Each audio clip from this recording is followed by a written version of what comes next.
We now have head coach Bruce Cassidy with us. Please use the raise hand function if you'd like to ask a question. We'll start with Eric Russo. Coach, how do you get the guys to, obviously you guys would be going home in a normal scenario with that energy from the crowd. How do you get the guys sort of souped up for an elimination scenario tomorrow?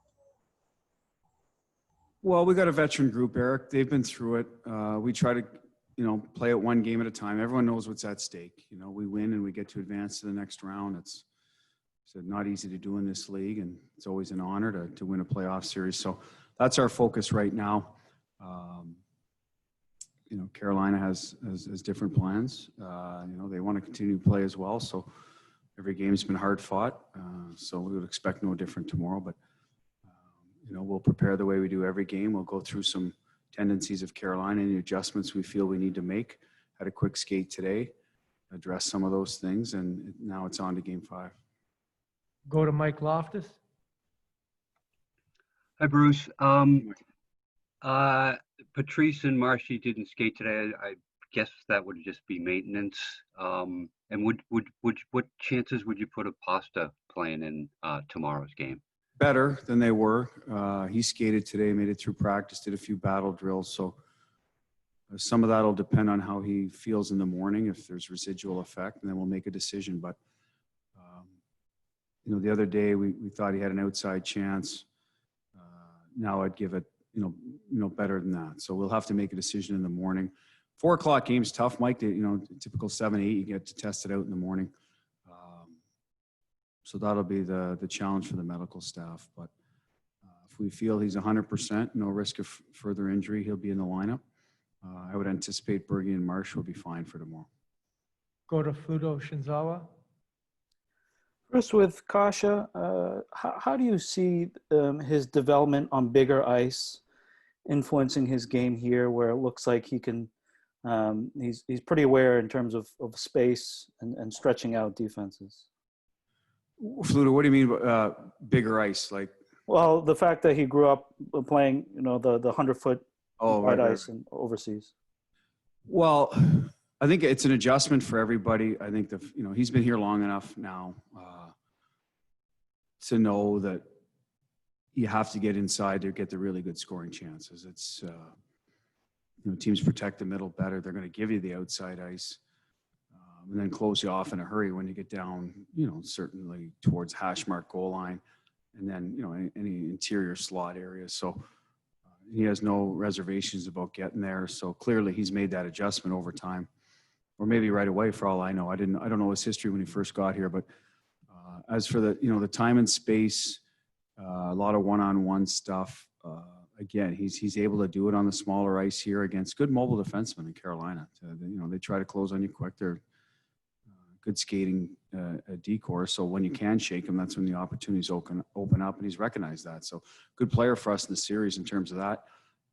Getting a lot of good looks. Obviously hasn't scored yet, but it's only a matter of time if he keeps creating that. So it takes a certain hockey IQ to be able to do that, Fluto, and still not skate into your own players as well, and some chemistry on the line. And we're starting to see a lot more of that out of that line. Didn't get a lot of work together, and they've done good work in this series. So, maybe there's something there in the long term, but so far so good. We'll go to Matt Porter. Hi, Bruce.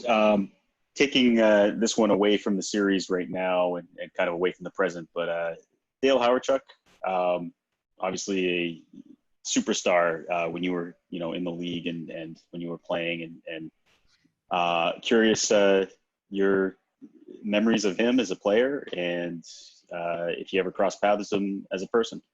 Well, I want to offer my condolences first of all to Dale's family.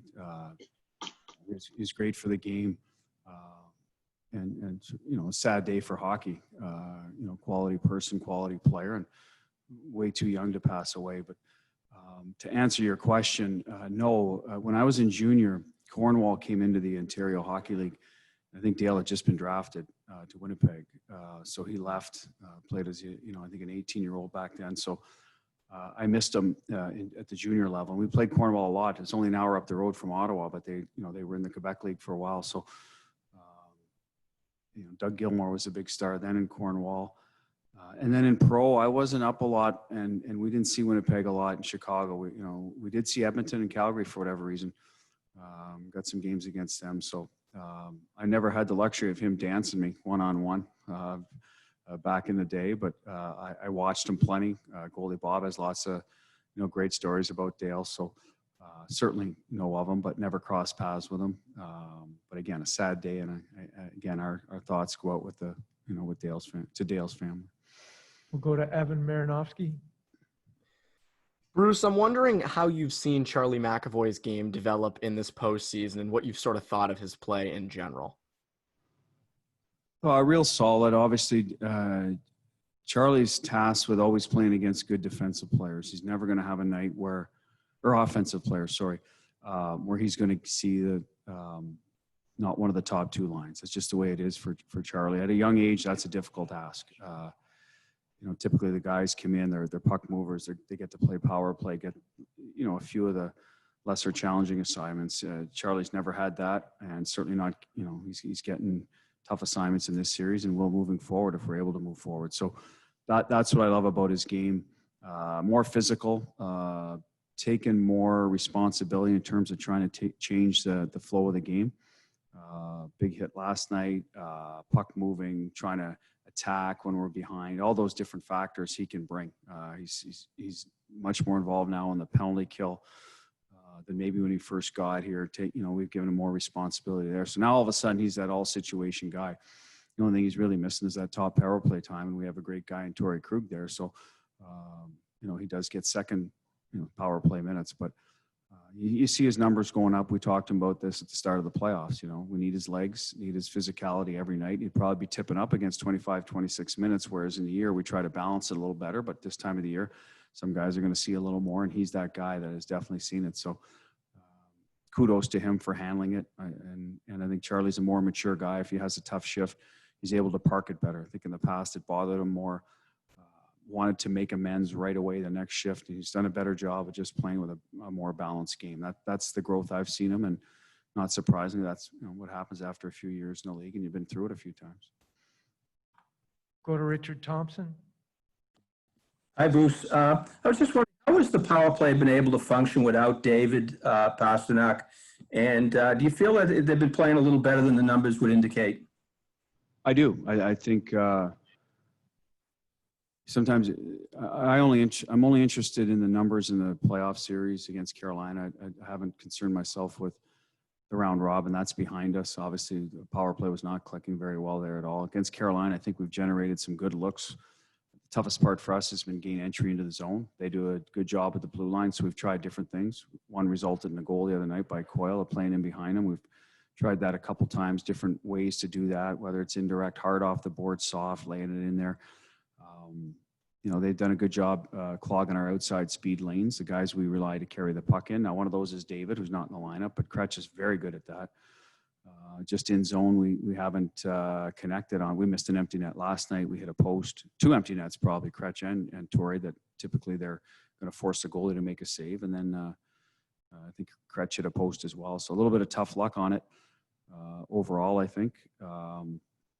How does it affect it without Pasta? Maybe he's able to finish some of those plays. It's one thing he does well, score on the power play from that elbow. Kretsch did get a goal from there. I think it was game 1 or 2. So I think it's functioned very well. We've moved Marsh in front recently.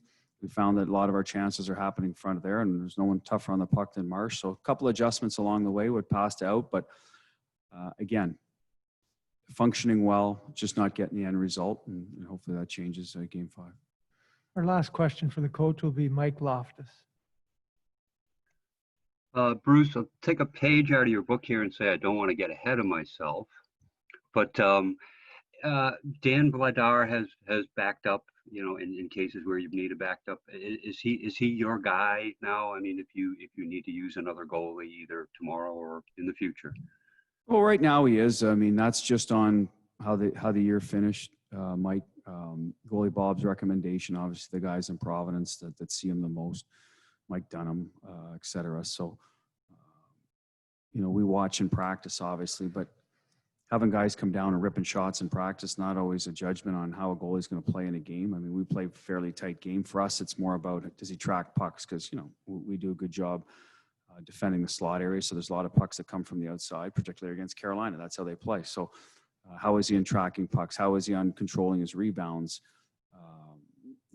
How is his puck play? And that's some of those things are just hard to duplicate in practice. So we've got to go on the assumption that he's a little ahead of Max in that regard. So at the end of the day, it's an unknown, no matter which one we put in. We know that because we haven't seen them all year in live action with us. So, that'll be the challenge for them. But at the end of the day, I do feel, though, Mike, that they've gotten good reports and we'd be comfortable also because we play a good brand of team defense. So we're not asking our goaltenders very often to go in there and stand on their head and win us hockey games. We're asking them to give us a chance to win every night. Yeah. If you're going to go places, you need some stellar performances from time to time, but we don't feel we're the team that needs it every night. So that's the good news for both those guys, that they can come in and just kind of be themselves, play. Hopefully they're up to the task if we need them. Thanks very much, Coach, for your Thank time you. today. Yeah. That'll end our Bruins media availability. Thanks for joining us and have a great day.